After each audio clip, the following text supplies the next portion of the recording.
In this presentation, we're going to think about an issue related to the principle of beneficence, and particularly related to, or having to do with, its relationship to the other four principles. You will recall that the principle of beneficence is a positive principle requiring us to do good. That is to say, to act in ways that make people better off or promote their welfare, by interfering to prevent harm to them, by relieving the suffering or injuries they experience as a result of some great harm, or simply by doing anything that promotes their overall welfare. Now, this surely means that we believe we should do things that are inherently, or by their very nature, helpful to other people. So if I were to give you $20, that is inherently helpful. If I were to help you to understand course material better, that would be inherently helpful. Beneficence says we ought to do that kind of thing. But beneficence also means that we have to attend, that we are responsible for the overall consequences of our action, not just those immediate initial sort of impacts, those inherent features of an action, but every action's overall consequences as it relates to human welfare and human well-being.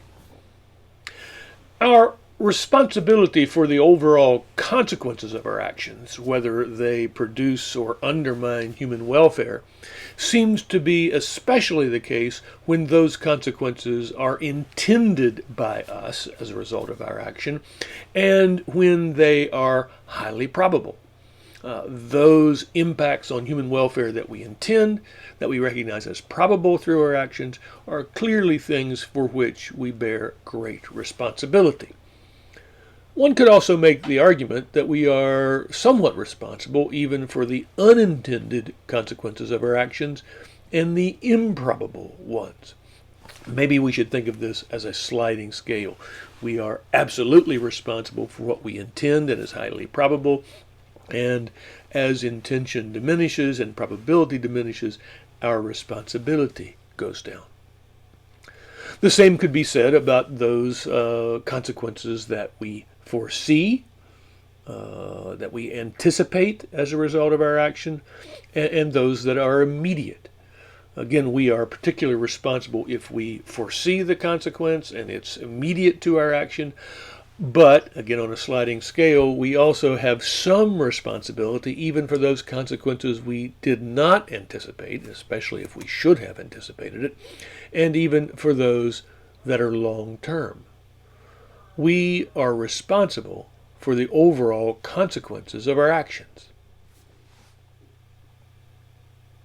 The recognition that we are responsible for the consequences of our actions, that we should always attend to their impact on human welfare, raises a troubling practical and theoretical question.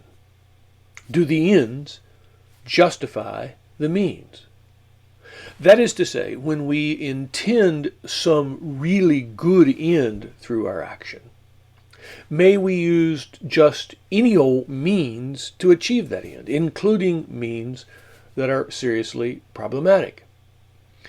That is to say, in our attempts to produce good consequences, as beneficence says we should, may we do just anything, including things that are seriously morally problematic. Are we justified? Are we right? Is it permissible for us to do something generally thought to be profoundly wrong, like lie, kill, torture, cheat, if our intention through that action is to produce some really good consequence, something important to human welfare?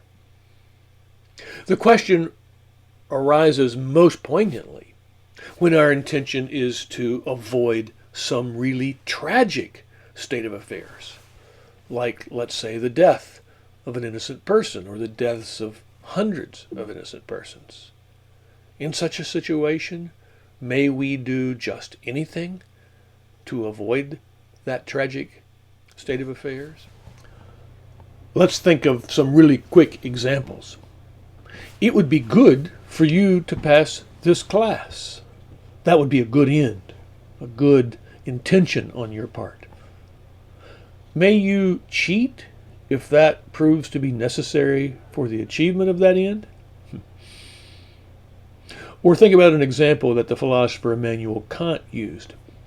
Imagine that there is someone at your door seeking to kill someone who is hiding in your basement. May you lie to them if your intention is to avoid the death of the innocent person in your basement? Or imagine you have a prisoner in your custody who you suspect knows where a bomb is planted, but he's not talking. May you torture that person in order to gain the knowledge necessary to save hundreds of innocent lives? Well, those are the sorts of situations we're concerned about in raising this question. Do the ends justify the means?